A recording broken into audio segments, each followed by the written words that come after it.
beneath the fractured sky. I don't remember deciding to stay behind that night. The rest of the team had packed up, their chatter fading into the cool evening air, but I stayed crouched in the dim cavern, my flashlight's beam cutting through the dust. Something about the faint shimmer beneath the dirt held me in place, a quiet insistence that I couldn't ignore. When my trowel scraped against smooth stone, I knew I'd found something different.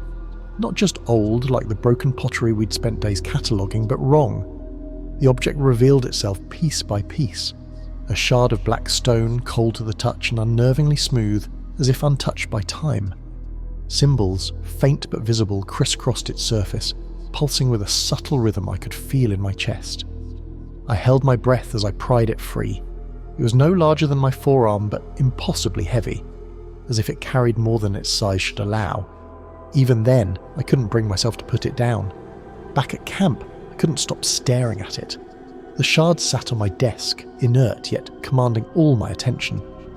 My hands trembled as I sketched its lines and photographed every angle, though none of the images captured what I saw. Symbols that seemed to shift when I looked away, shapes that felt alive in their stillness. I didn't realise how late it was until the generators cut out. The camp plunged into darkness, the quiet hum replaced by a suffocating silence. I fumbled for my headlamp, its beam weak against the deep shadows that seemed to gather around the shard. "Get some sleep, Alex," I muttered to myself. My voice felt small, brittle in the stillness, but as I lay on the stiff cot, the shard's image burned behind my closed eyelids, its symbols shifting like waves on the surface of water. Sleep came quickly, but it didn't bring peace. I stood on a vast crumbling plain that stretched endlessly into the horizon. The ground was inscribed with the same symbols as the shard, but here they glowed, their lines alive with a pale flickering light. The air was heavy, pressing against my chest, and the sky above was fractured, splintered like shattered glass, with cracks that glowed faintly against an endless darkness.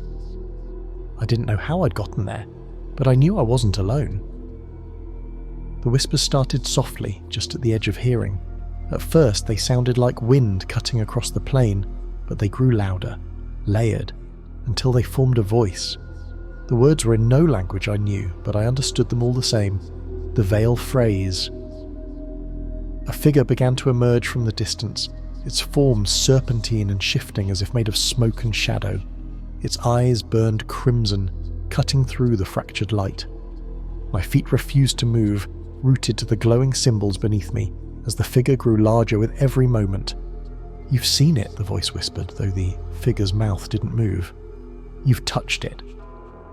I couldn't speak. My body trembled as the symbols on the ground flared brightly, their glow pulsing in time with the beating of my heart. "The veil cannot hold," the voice said, louder now, each word cutting through me like a blade. "And you are part of it." The ground beneath me cracked, splintering outward from the glowing lines, and I fell. The last thing I saw was the shard, hovering above the fractured plain, its symbols burning as the whispers turned into a deafening roar. I didn't wake up so much as lurch into consciousness, gasping for air like I'd been underwater. The dream clung to me, the whisper echoing in my ears. The words made no sense, yet their weight pressed against my chest. "The veil cannot hold." The shard sat on my desk, still and dark, but I couldn't shake the feeling it was watching me. The symbols on its surface were motionless now, but I remembered how they'd pulsed in the dream. It wasn't just a coincidence. I knew that much. I sat up, rubbing my face, the cool night air chilling my skin. The hum of the camp's generators had returned, a low buzz grounding me to reality. I had to understand what this thing was. Back at the university, I took the shard to the library archives. It felt heavier than I remembered as I carried it into the dim, silent room. I placed it on the table and pulled every text I could think of, ancient cosmologies, apocryphal religious texts, anything that might hint at the symbol's origin. Hours passed. The world outside faded as I became absorbed in the search. The symbols seemed familiar, like I'd seen them before, but not here, not in any book. My head throbbed as I scanned page after page, and when I closed my eyes to rest, the symbols danced in the darkness behind my eyelids. And then the light flickered. It was subtle at first, just a faint stutter in the overhead fluorescence. But then the shadows in the room began to shift. Not the shadows of objects, but something deeper, darker. My hands froze over the book I was holding. You're looking in the wrong places. The voice wasn't loud, but it resonated, harmonic and otherworldly.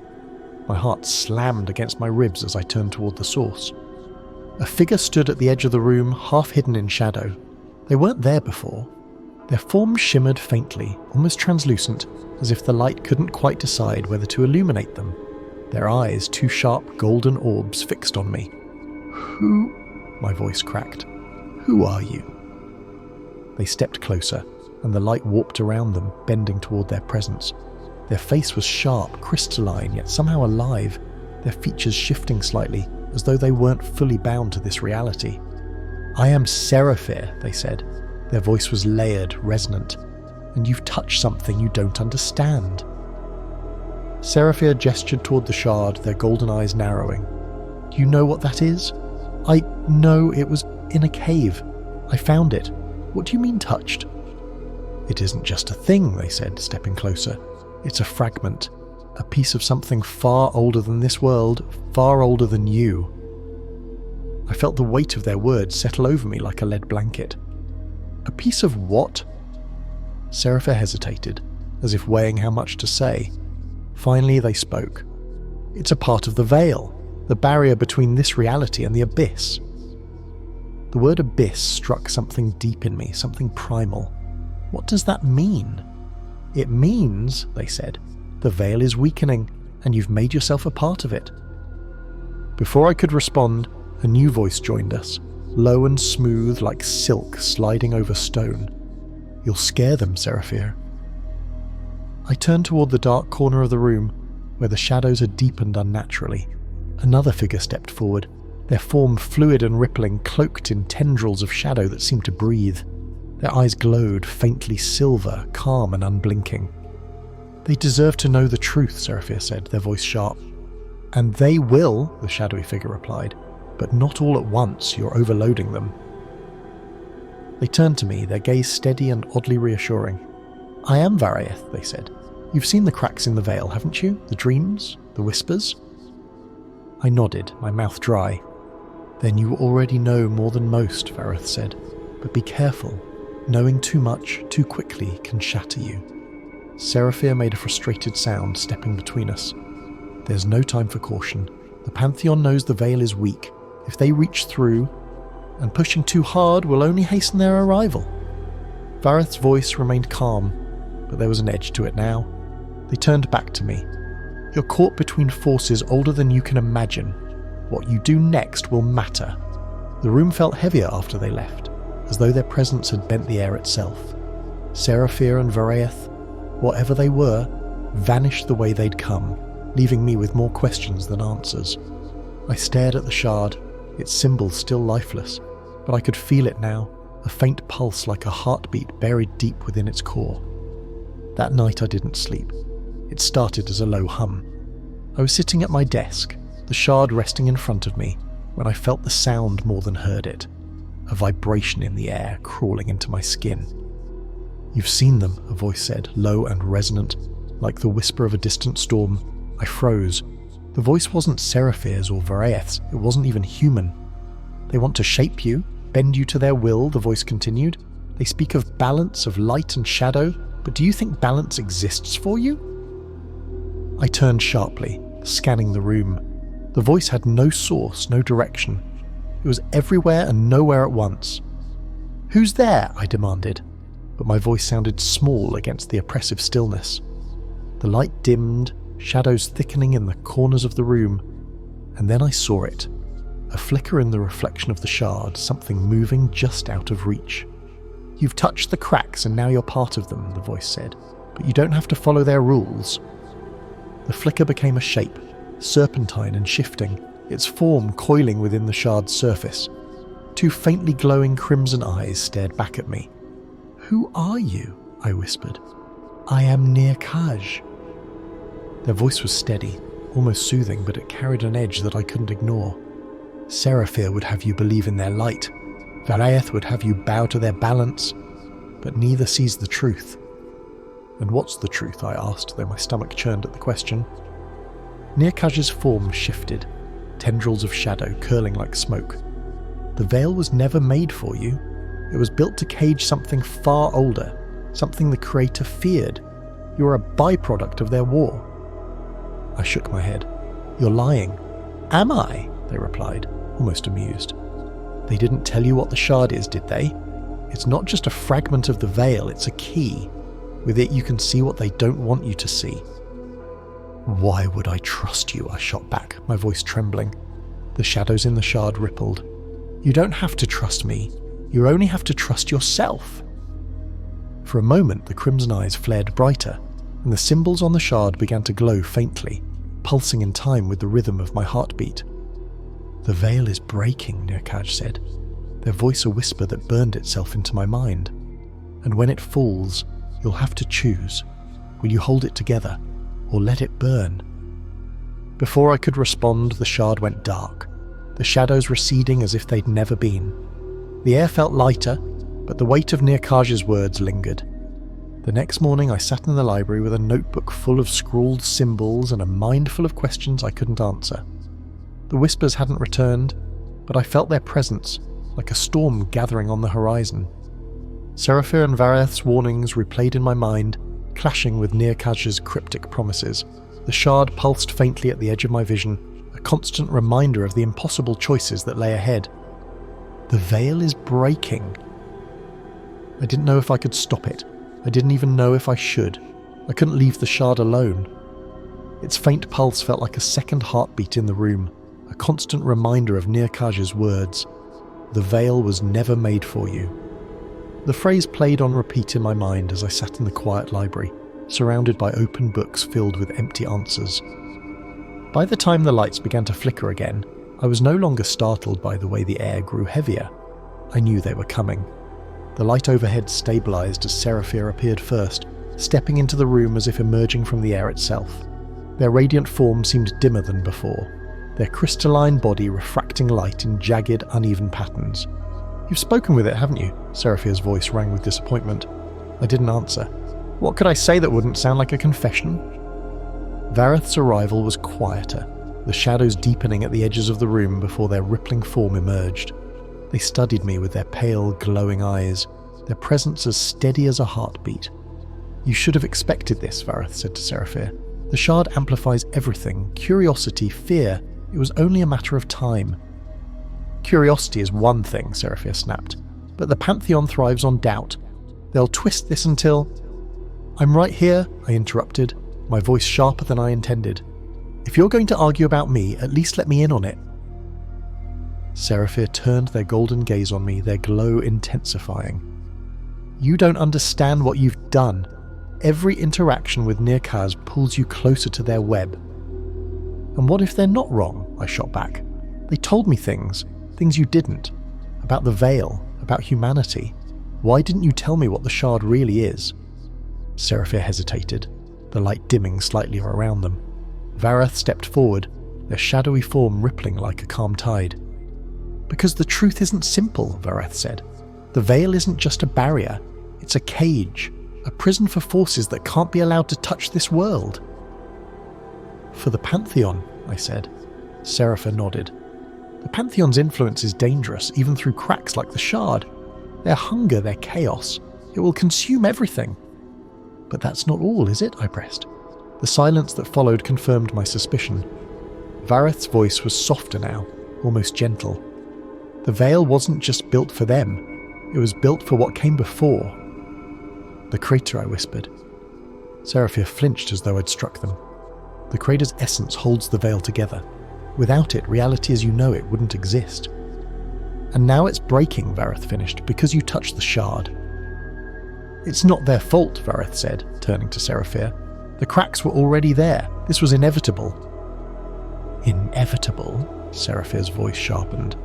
"If they hadn't meddled—" "If they hadn't meddled," Vareth interrupted, their tone calm but firm, "we'd still be blind to how close the Pantheon is to breaking through."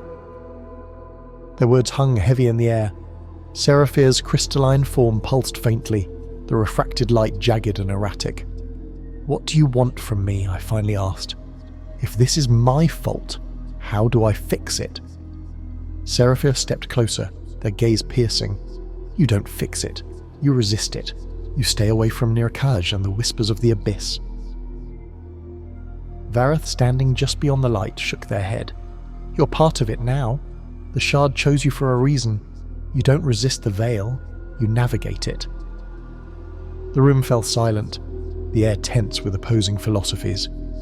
For the first time I realized that neither of them truly knew what would happen next. I didn't want to believe them. Seraphir and Varieth spoke with the weight of certainty, their words echoing with the authority of beings far beyond my understanding. But part of me, the part that still clung to logic, wanted to dismiss everything as hallucinations, stress, or even delusion. The Shard didn't feel imaginary though.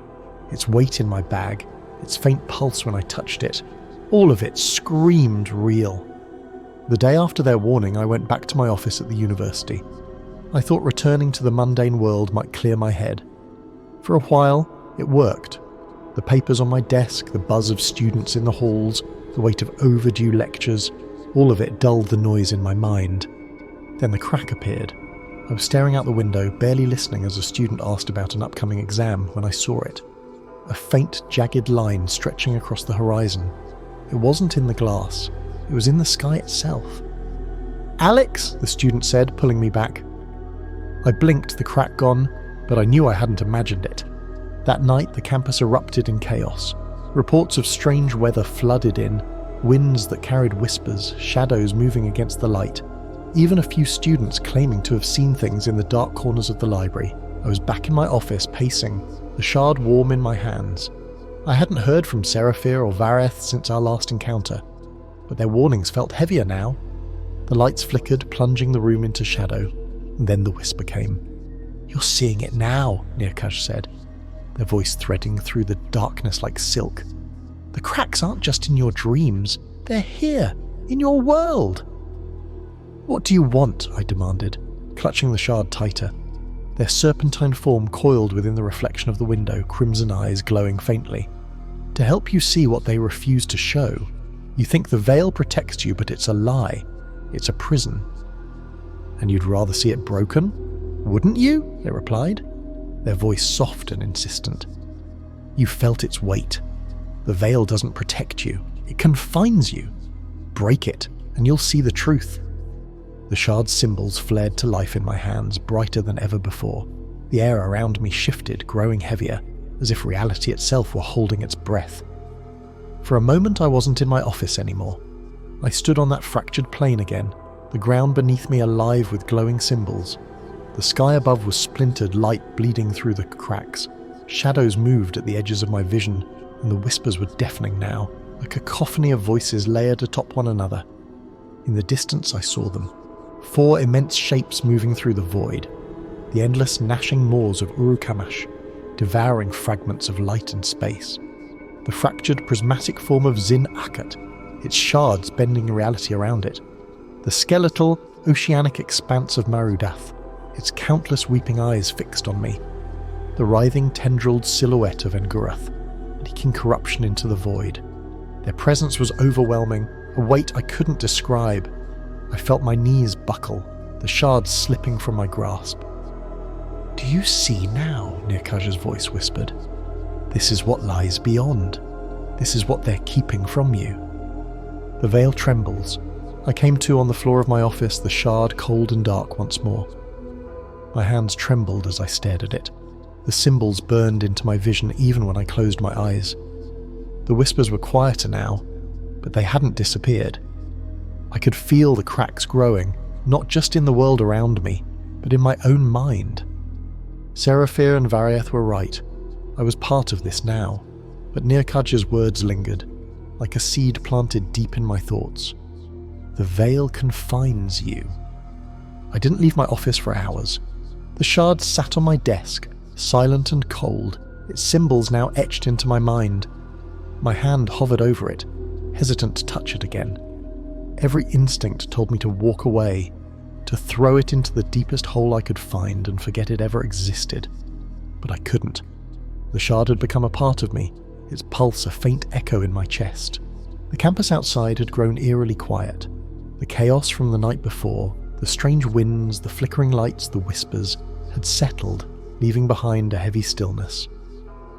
I stared out the window, half expecting to see the jagged crack in the sky again, but there was nothing, just grey clouds rolling over the horizon. The cracks are growing, I muttered to myself. The lights flickered and I tensed, already bracing for the oppressive heaviness that came with their arrival. Sure enough, the room darkened as Vareth stepped forward from the shadows, their form rippling like a reflection in a disturbed pool. "You've felt it, haven't you?" Vareth said, their voice calm but edged with urgency. "The cracks?" I asked, my voice hoarse. Vareth nodded. "The veil is fraying faster than we expected. The shard amplifies its unravelling." I gestured at the shard. "Then take it. I don't want it." "It's not that simple." Seraphia's voice rang out, sharp and resonant, as they emerged into the room. Their crystalline form shimmered faintly, but there was a tension in their movements, a fragility I hadn't seen before. "The shard chose you," Seraphia said, their gaze fixed on me. "You're connected to it now, whether you like it or not." "So what does that mean?" I snapped. "Am I supposed to fix this? Stop the Pantheon? I don't even know what's happening." "They've seen too much," Seraphia said, turning to Varieth. "We can't delay anymore. They need to act." "Pushing them too fast will break them," Varieth countered, their shadowed form rippling. "You're trying to force them into a role they're not ready for. And doing nothing will let the cracks widen until the Pantheon breaks through." Seraphia's voice grew sharper, their light intensifying. "This isn't about you," I interrupted, slamming my hand on the desk. "I didn't ask for any of this, and I'm not your pawn." Both of them turned to me, their opposing energies filling the room. "You have a choice," Vareth said, their voice steady. "The shard is a key. It can stabilize the veil or destroy it." Seraphia's gaze bore into me, their golden eyes glowing brighter. "If you listen to Nirkaj, if you give in to the whispers, the veil will collapse, and the Pantheon will consume everything." "But if you follow them blindly," Varieth added, "you may lose yourself in the process." Before I could respond, the shard flared to life, its symbols glowing brighter than ever. The room around me dissolved, replaced by the fractured plane I'd seen before. This time I wasn't alone. The four immense shapes of the abyssal Pantheon loomed closer, their forms more defined. Urukamash, its coiling body of gnashing maws devouring the light around it. Zinakat, its fractured shards refracting the void into chaotic patterns. Marudath, its oceanic expanse rippling with sorrowful waves, glowing eyes fixed on me. Engurath, its tendrils pulsating with sickly green light, dripping corruption into the void. "You see them now," Nirkaj's voice whispered, coiling around me like smoke. "This is what they fear. This is what they're hiding from you." The Pantheon didn't speak, but their presence was overwhelming, a pressure that crushed the air from my lungs. The shard in my hand burned hot, the symbols shifting rapidly as if alive. "You don't have to choose their path," Nirkaj said. "Break the veil, free yourself." I gasped as I was yanked back to my office, the shard falling from my grasp. Seraphia and Varieth stood frozen, their forms shimmering with tension. "What did you see?" Seraphia demanded. "The Pantheon," I said, my voice shaking.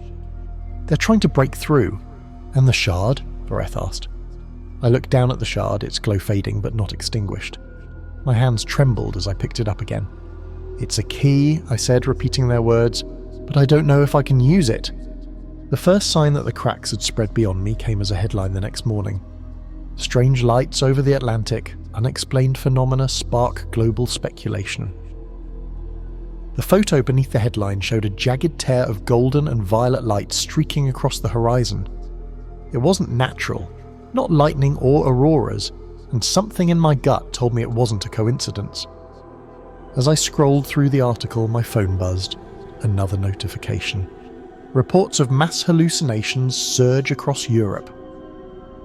They describe people seeing fragmented reflections of themselves, whispers in languages they didn't understand, and disturbingly shapes moving in the periphery of their vision. "The cracks are spreading." I almost dropped my phone.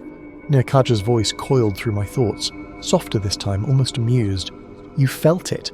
You know it can't be stopped." I wanted to scream at them, to tell them to leave me alone. But before I could speak, the lights flickered, and I wasn't alone anymore. Vareth stood in the corner of my apartment, their form barely more than a ripple of shadow against the dim light. "You see it now," they said, their voice quieter than usual. "The cracks in the veil aren't contained. The world is starting to feel them." "Why?" I demanded. "Why is this happening now?" "Because the Pantheon is pushing harder than ever before," Seraphia said, appearing in a burst of golden light. Their tone was clipped, urgent. "They know the veil is weaker.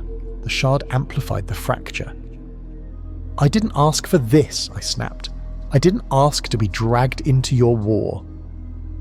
Seraphia's expression softened, but their glow flickered faintly, betraying their own weariness. "None of us did. But you have a role to play now, whether you like it or not." Before I could respond, the room shuddered. The ground beneath my feet seemed to tilt and a low hum filled the air, growing louder until it became a deafening roar. The shard in my hand pulsed wildly, its glow erratic. And then it happened. The air in the centre of the room tore open, jagged lines of golden light slicing through reality like cracks in glass. The edges shimmered, refracting the space around it, and from within, shadows spilled outward, tendrils of black, writhing like living things. "They're here," Seraphia said, their voice sharp as they stepped between me and the rift. Their light flared, pushing the shadows back, but the rift didn't close. "It's a breach," Vareth said, their tone measured but grim. "A small one, but it's enough." "Enough for what?" I asked, clutching the shard tighter. "Enough to let them through," Vareth replied. The shadows thickened, coalescing into shapes, vague, shifting forms that seemed to ripple and distort the air around them. And then I saw it. A single, massive maw, glowing faintly crimson, snapping at the edges of the rift. Urukamash. Its endless teeth gnashed against the breach, devouring the light Seraphia radiated. For a moment the room dimmed, and I felt the weight of its hunger, an all-consuming void that pulled at everything around it. "Close it," Seraphia commanded, their light flickering. "I don't know how," I yelled, panicking as the shard burned hotter in my hand. "The shard is the key," Vareth said, stepping closer. "Focus. Its power responds to your will." The rift widened, and I could see more now. Fractured shapes, glinting shards, a glowing ocean of sorrowful eyes. They were all there, pressing against the veil. I didn't know what I was doing. My hands trembled as I held the shard, its symbols glowing brighter and brighter until they seared into my vision. The voices were back now, a cacophony of whispers layered with Nirkaj's familiar tone.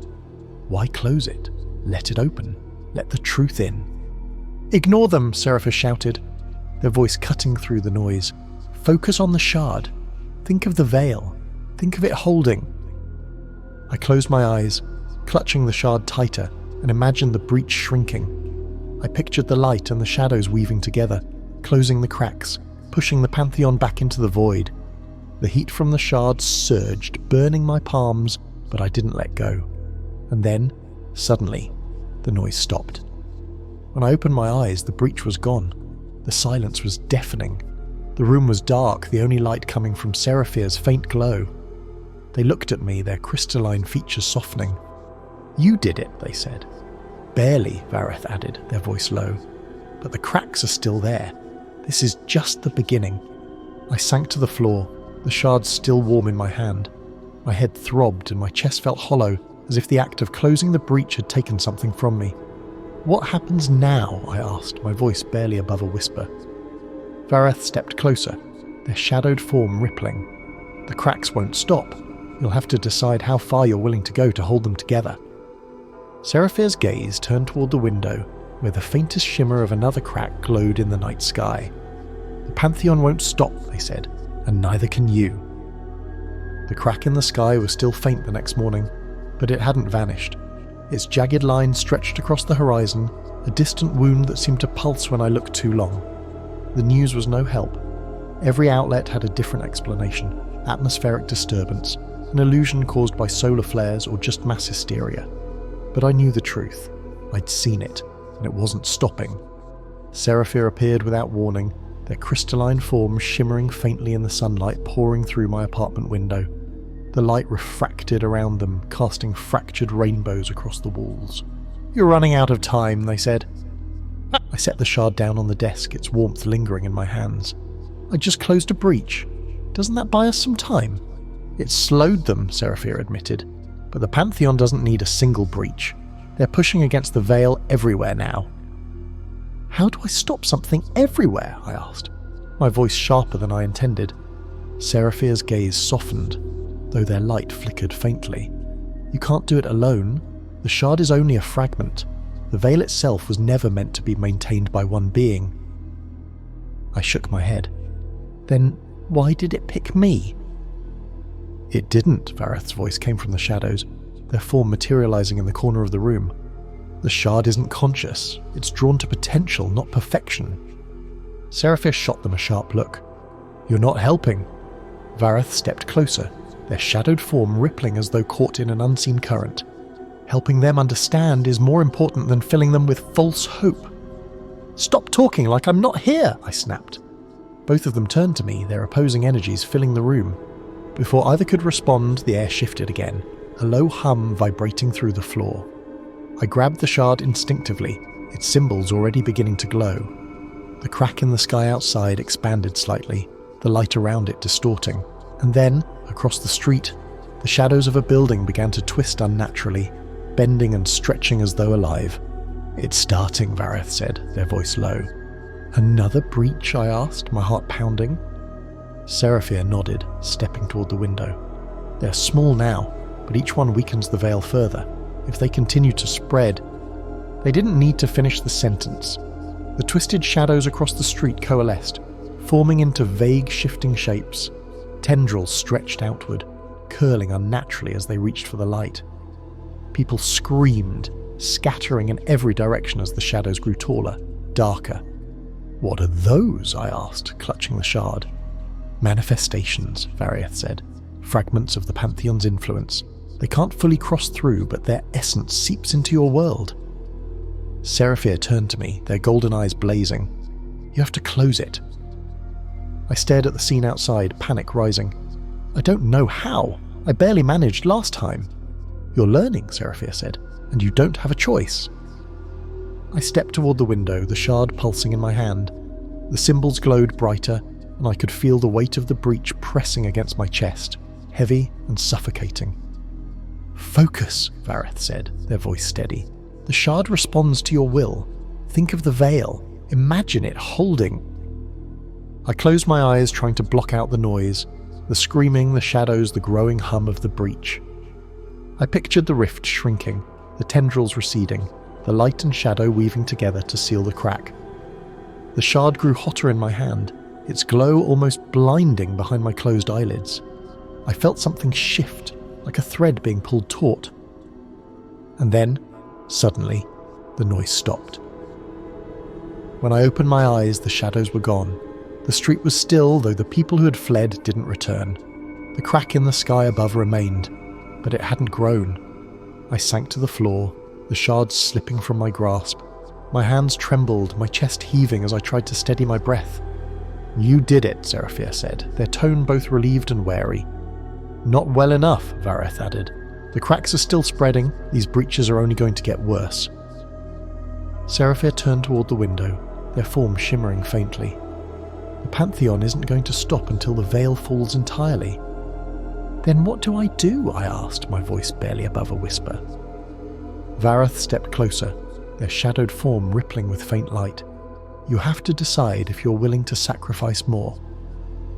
I stared at the shard on the floor, its glow fading but not extinguished. The weight of their words pressed against me like the cracks themselves, and for the first time, I wondered if Nirkaj was right. The Veil confines you. The breach was closed, but the world didn't feel right. The shadows had receded, the crack in the sky had stopped growing, but the silence that followed was oppressive. It was as though the air itself was holding its breath, waiting for the next tremor. Back in my apartment, I sat on the floor staring at the shard. Its glow had faded to the faintest pulse, like a weak heartbeat struggling to keep rhythm. My hands trembled as I traced the symbols with my fingertips, their meaning still beyond my comprehension. "You've done well," I froze.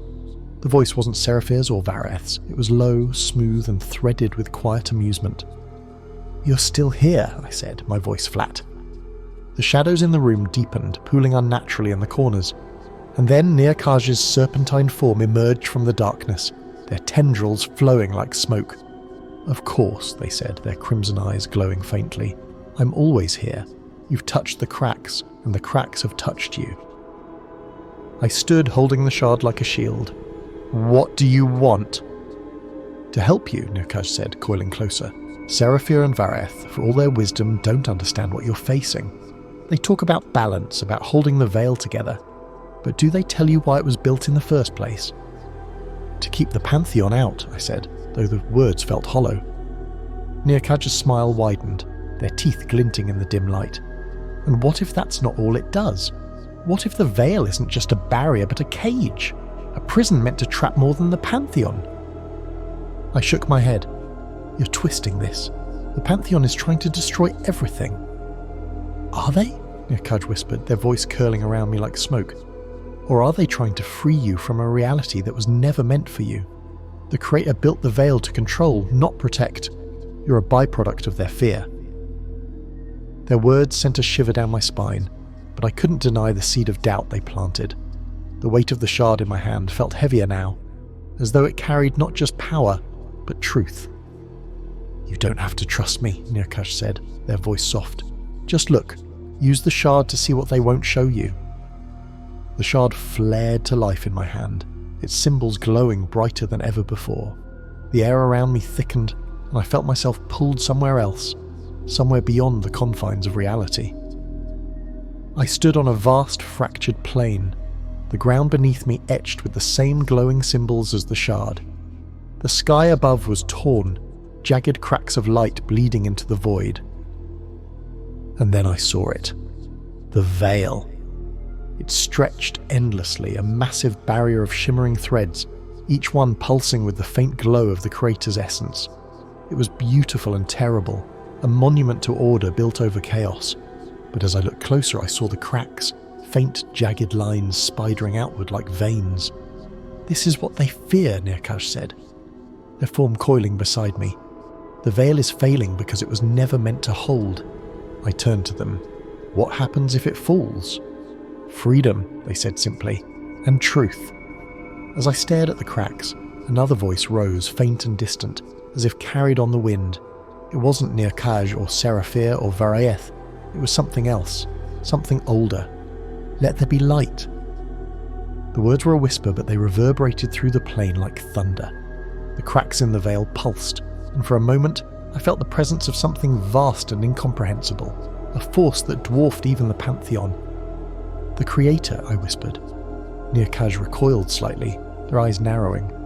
"Their echoes linger, but they are gone. This world is yours now." I gasped as I was pulled back into my apartment, the shard dimming once more. My knees buckled, and I sank to the floor, the weight of what I'd seen pressing against my chest.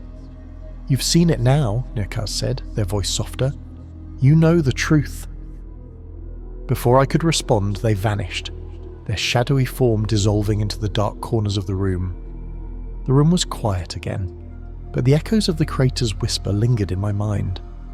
I looked down at the shard, its symbols faint but still pulsing. The cracks in the veil weren't just the Pantheon's doing.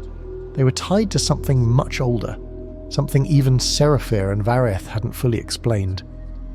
I thought of the crack in the sky, the growing breaches, and the shadows spilling into my world. I thought of Nearkaj's words, freedom and truth. And I thought of the Creator's whisper, "Let there be light."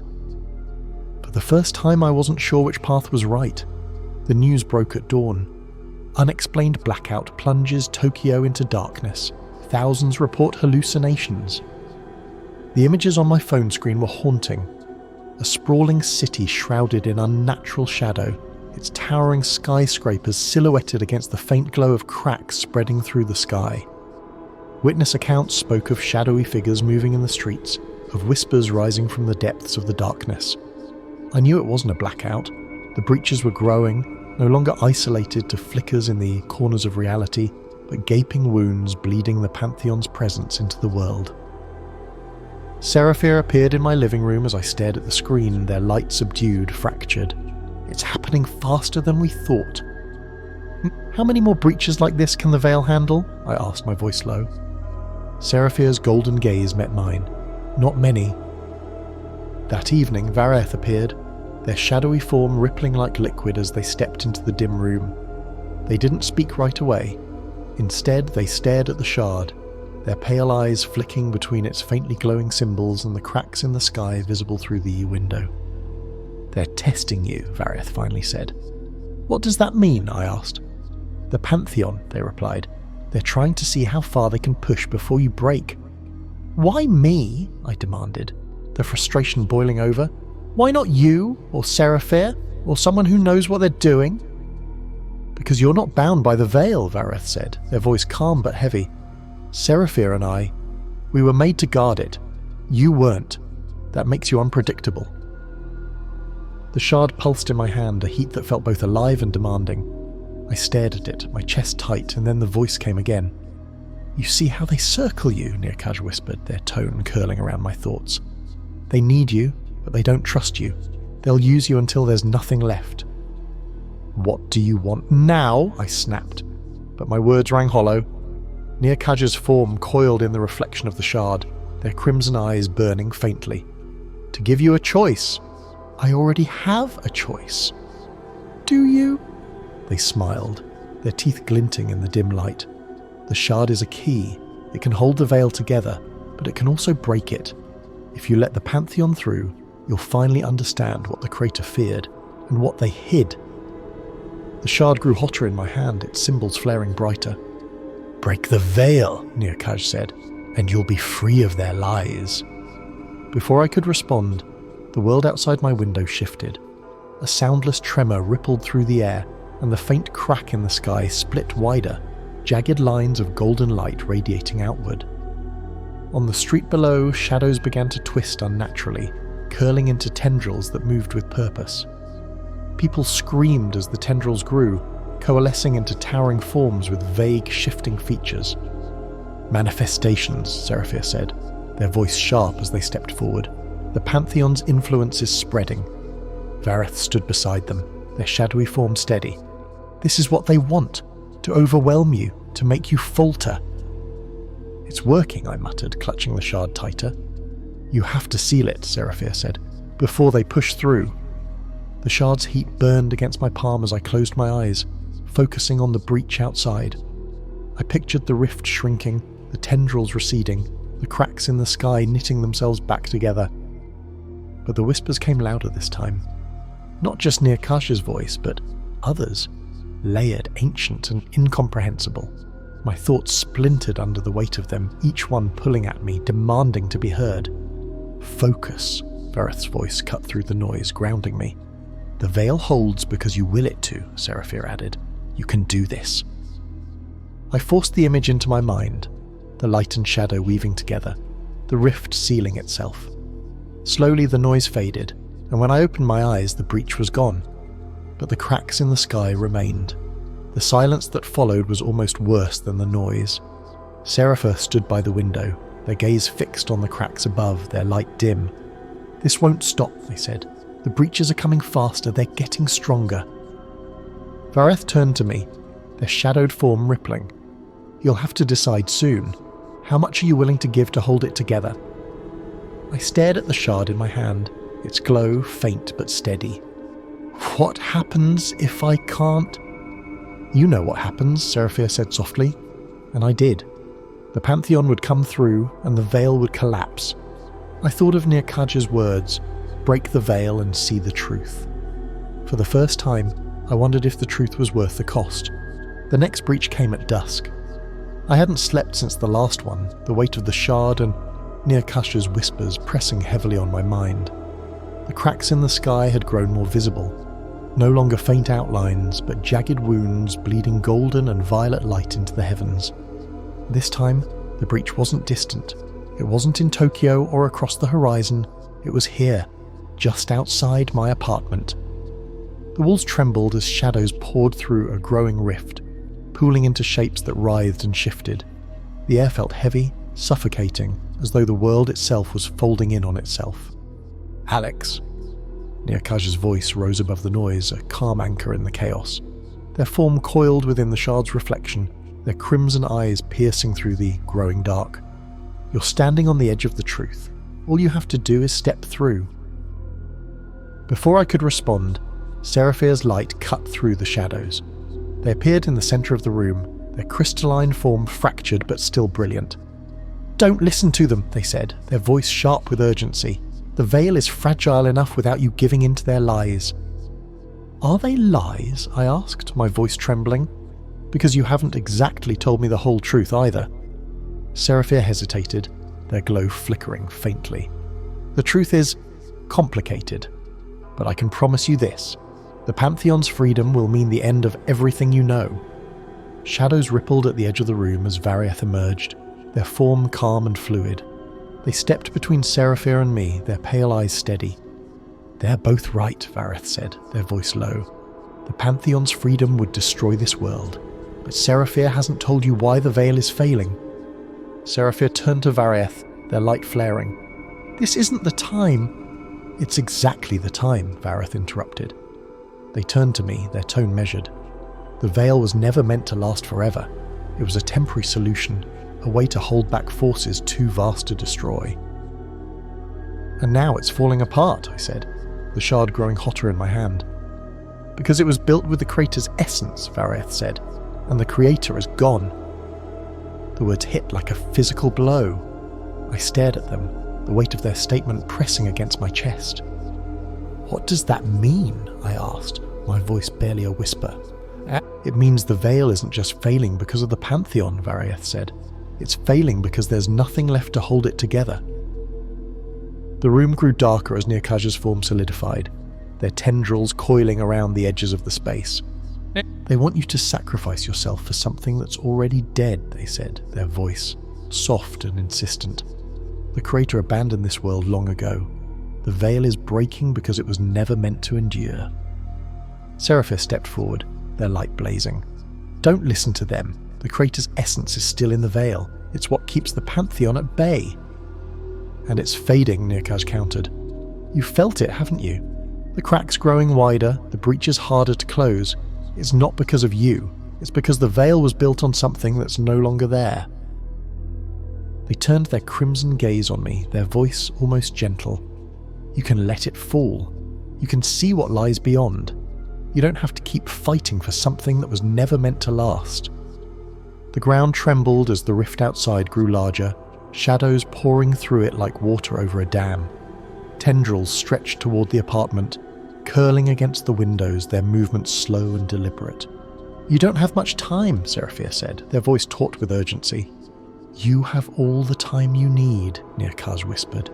"The Pantheon isn't your enemy. The veil is—" The shard burned in my hand, its glow intensifying as the rift expanded.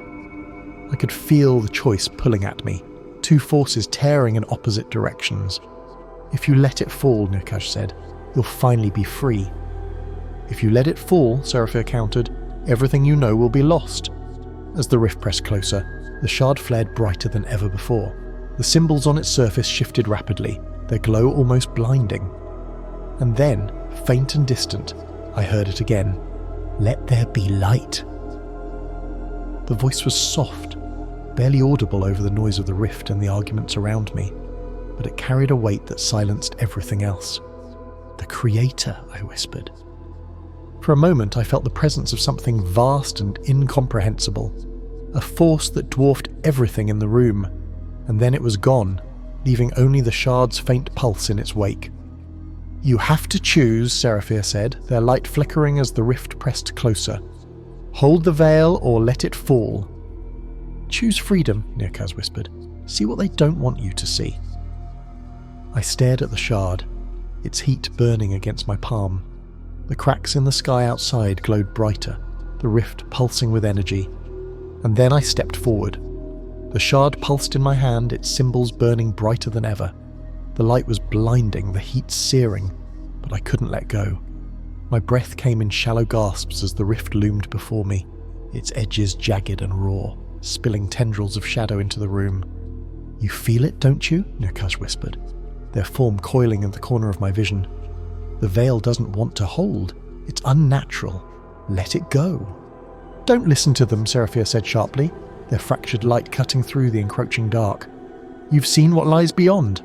Do you really think the Pantheon will stop with this world? They'll consume everything. Vareth stood silent, their shadowed form rippling faintly. They met my gaze, their voice calm but heavy. Whatever you decide, it will break you. I didn't know what to do. My mind spun with Nirkaj's promises, Seraphia's warnings, and Vareth's quiet resignation. The shard burned brighter, its symbols shifting faster, and I felt the weight of the choice pressing down on me, crushing me.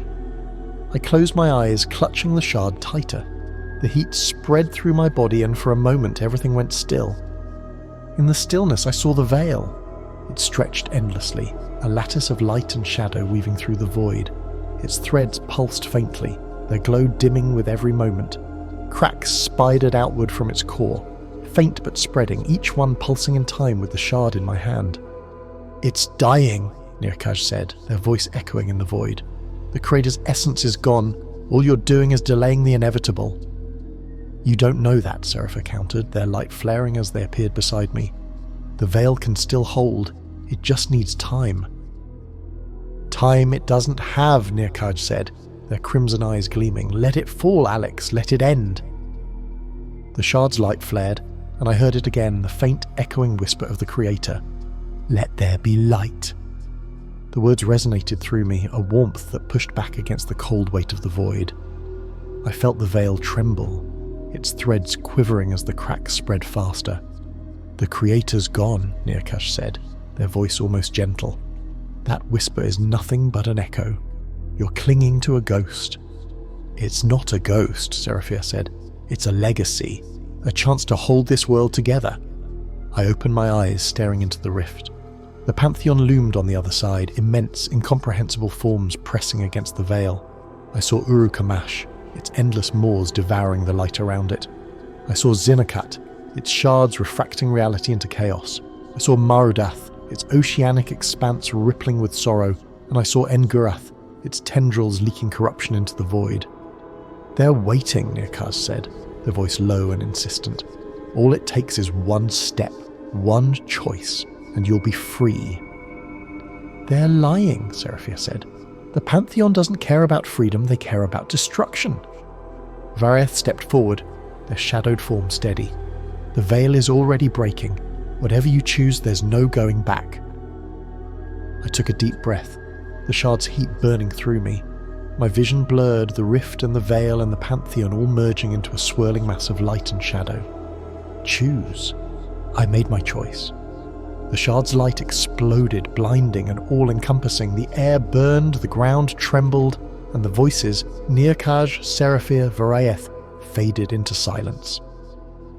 When the light receded, the rift was gone. The shard lay cold and lifeless in my hand, its symbols extinguished. But the cracks remained. The sky above was still fractured, jagged lines of light and shadow radiating outward like veins. The air was heavy, the world quiet, as though holding its breath. Seraphia stood before me, their light dim but steady. You've given it time, they said, their voice tinged with relief. Time isn't enough, Vareth said, their gaze fixed on the cracks in the sky. The veil is still breaking. I looked at the shard, its surface dull and inert. What happens now? Now, Vareth said softly, you wait, and you hope. It had been a week since the rift closed, but the world hadn't returned to normal. The cracks in the sky hadn't vanished. They stretched across the horizon like jagged scars, faint but visible, a constant reminder of what had happened. People noticed them, of course. News anchors speculated endlessly, scientists scrambled to explain, and conspiracy theories flooded every corner of the internet. But I knew the truth. The shard sat on my desk, cold and lifeless. Its symbols were dark now, their once persistent glow extinguished. I hadn't touched it since that night. Every time I looked at it, I felt the weight of my choice pressing against my chest. Seraphia had appeared once after it was over. Their light was dimmer than before, their form fractured, but there was a quiet resolve in their gaze. You've delayed it, they said. That's all we can hope for. And when the delay ends, I asked. They didn't answer. They simply looked at the cracks in the sky and vanished. The silence didn't last. The first time I heard Nearkaj's voice again, I was sitting alone in my apartment staring at the shard. Their tone was softer now, almost amused. "You didn't break it," they said, "but you didn't fix it either." I didn't respond. "You think you saved them," they continued, "but the veil is still breaking, Alex. The cracks are still growing. You can't hold it together forever." I clenched my fists, my nails digging into my palms. "Then what's the point?"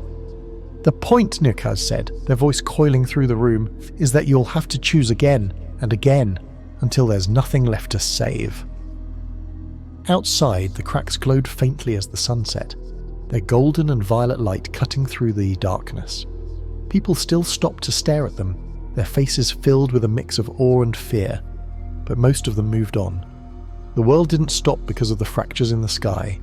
Planes still flew, people still worked, and life carried on beneath the shattered heavens. For now. In the quiet of my apartment, I stared out the window, the shard lying dormant on the desk behind me. The weight of the choice I'd made lingered, but so did the echoes of the Creator's voice. Let there be light. I didn't know what was coming next. The Pantheon was still there, pressing against the edges of reality. The veil was still cracking, its threads fraying with every passing moment. But for now, the breaches were closed. The light held. I just didn't know for how long.